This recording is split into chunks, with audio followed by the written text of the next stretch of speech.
sais pas si vous arrivez à voir les mouettes. Énormément de mouettes. Et les mouettes, ça suit la nourriture. Donc ça veut dire qu'il y a une abondance de poissons. Vous voyez? Je vais essayer de vous faire un petit zoom.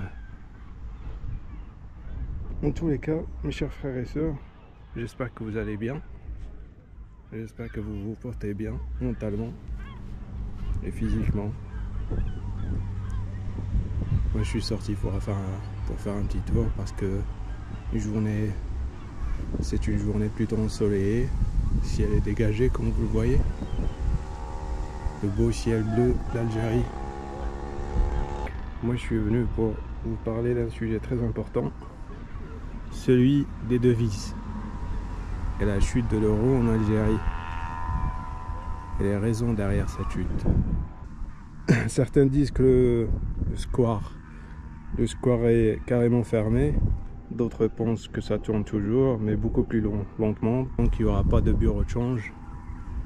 Moi honnêtement je vois pas le square fermé. Quoi qu'il en soit, plusieurs choses explique ce ralentissement, soit au square, soit dans les magasins de change au marché noir. C'est des restrictions sur les devises. Déjà la loi qui limite à 7 500 € par an ce qu'une personne peut emporter en voyage à l'étranger. Donc imaginez un petit commerçant qui achète des vêtements en Turquie. Avec ça il est super limité, il peut rien importer.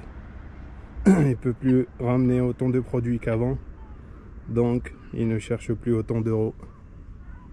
Et du coup, cela contribue à la diminution de la demande.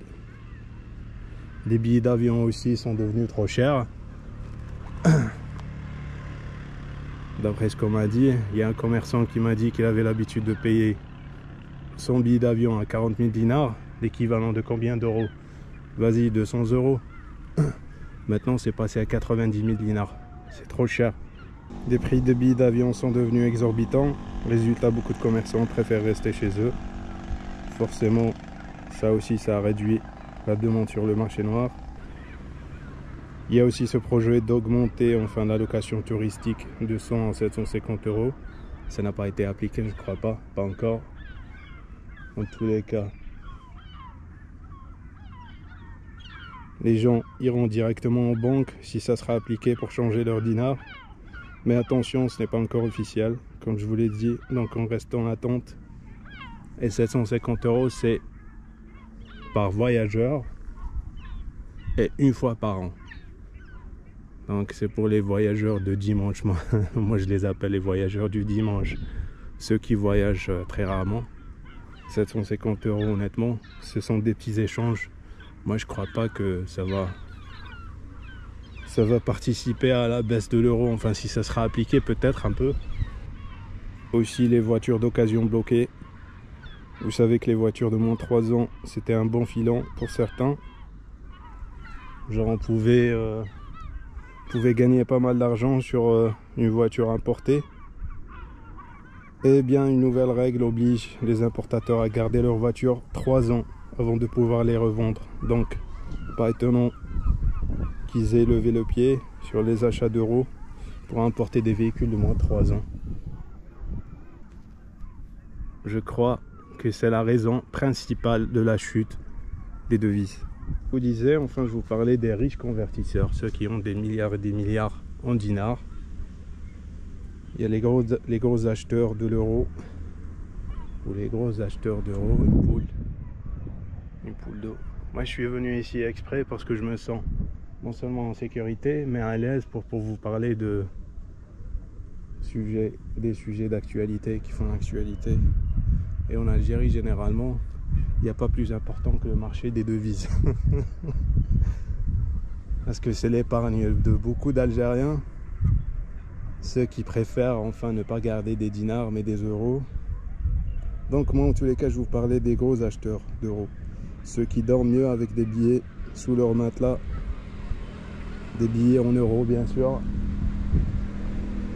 Ces gens-là ont beaucoup contribué à faire grimper les taux. Ça a dépassé les 260 dinars le dernier mois.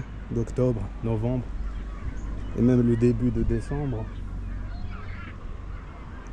Ces gens-là ont beaucoup contribué à faire grimper les taux, mais avec la limite des 7500 € qui a été appliquée, ils ne peuvent plus sortir de grosses sommes du pays. Du coup, eux aussi, ils se sont calmés pour le moment, mais croyez-moi, ces gens-là, je suis sûr et certain qu'ils reviendront.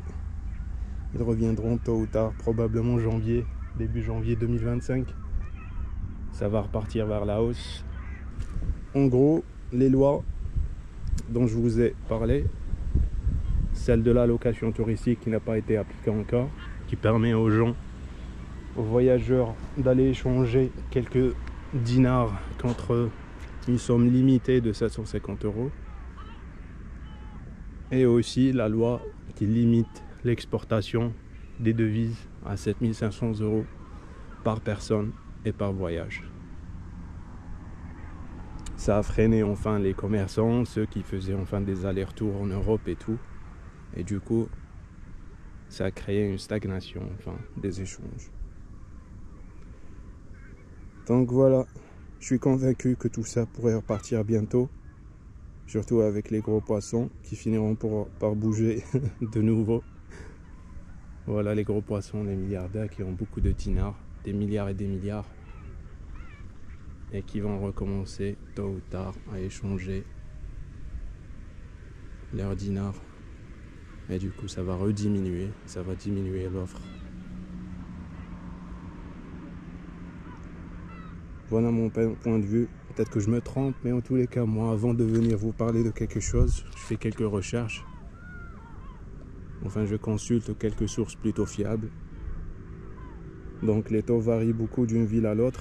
C'est pas toujours la même chose. Parce qu'il y a une personne qui m'a dit dans les commentaires que les taux ne sont pas justes.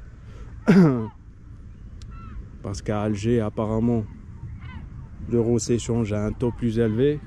Mais moi, je suis pas à Alger, moi je suis à Oran, à Sidi Bel Abbès.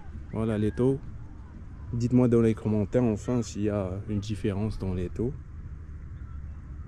Et comme ça, les gens vont rester informés. Si c'est plus bas, si c'est plus haut, partagez vos connaissances avec nous pour enrichir notre savoir et celui de la communauté, notre belle communauté. Je vais essayer de vous dénicher les chiffres les plus fiables pour la suite, Inch'Allah, les prochains jours. Moi, je suis revenu à Bel Abbès, un petit passage.